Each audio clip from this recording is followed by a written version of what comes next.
চিকিৎসা বিজ্ঞানের ইতিহাসে নতুন দিগন্ত খুলেছে যুক্তরাষ্ট্রের ৬৭ বছর বয়সী টিম অ্যান্ড্রুজ। জেনেটিকভাবে পরিবর্তিত শূকরের কিডনি নিয়ে টানা ২৭১ দিন বেঁচে থেকে দেখিয়েছেন জেনোট্রান্সপ্লান্ট এর বিস্ময়কর সম্ভাবনা।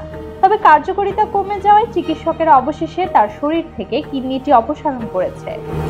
২৮ অক্টোবর CNN এর এক প্রতিবেদনে বলা হয়, অস্ত্রোপচারের মাধ্যমে অ্যান্ড্রুজের শরীর থেকে শূকরের কিডনিটি সরিয়ে ফেলা হয়েছে।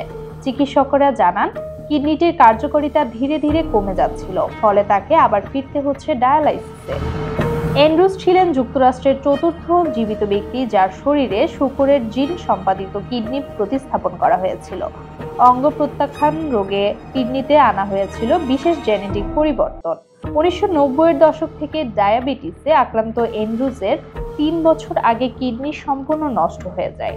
ডায়ালাইসিসে দিন কাটানো ক্লান্তিকর জীবনের একঘেয়েমি কাটাতেই তিনি ঝুঁকি নিয়ে অংশ নেন জেনোট্রান্সপ্লান্ট প্রক্রিয়ায়। নিজের অভিজ্ঞতা নিয়ে CNN এর ডকুমেন্টারি এনিম্যাল ফার্মাতে অ্যান্ড্রুজ জানান, শূকরের কিডনি তাকে নতুন করে প্রাণ শক্তি দিয়েছে। প্রতিস্থাপনের পর তিনি আবার রান্না, ঘর পরিষ্কার এবং কুকুরকে নিয়ে হাঁটতে বের হওয়া শুরু করেন। ফেসবুকে নিজের অভিজ্ঞতা নিয়ে অ্যান্ড্রুজ বলেন, এই যাত্রা ছিল কষ্টে ভরা, অজানা সব পরীক্ষা নিরীক্ষা, পার্শ্ব প্রতিক্রিয়া নিয়ে।